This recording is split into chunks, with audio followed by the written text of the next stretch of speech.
Edith Stein, she destroys that definition of empathy as being in another person's shoes. I want to know how you understand the word empathy. Can you just type in one phrase or one word that would more or less give us an idea of how you have understood or how you understand the word empathy, which is foundational to a proper disposition in teaching the faith. Okay? So one thing is very common to all of our definitions. So it's like knowing what the other person is feeling and being with another person's shoes.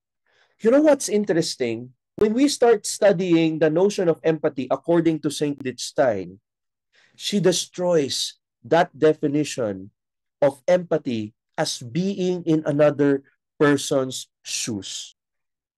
I was really surprised by that because all of my life, I thought empathy is like that. You go to Merriam-Webster's dictionary, you see empathy is being in another person's shoes, right? Edith Stein says we can never be in another person's shoes because your identity can never intermingle with that of another.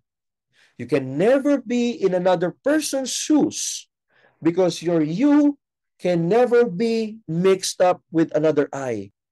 So in other words, my dear friends, for Edith Stein at least, not the dictionary definition, she challenges us to think that if we can never really totally understand how another person feels, thinks, or sees the world, then how do we then deal with another person?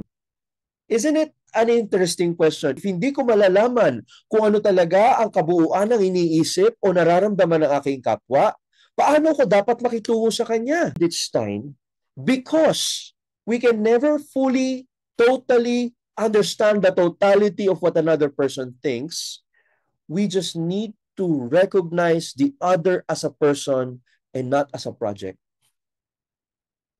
We should recognize the other person as a person, not as a project. According to Edith Stein, since empathy means we recognize the other as a person who is separate and distinct from us, whom we can never totally change because only God can change him, we need to receive the other as he or she is now, not as we have imagined him to be.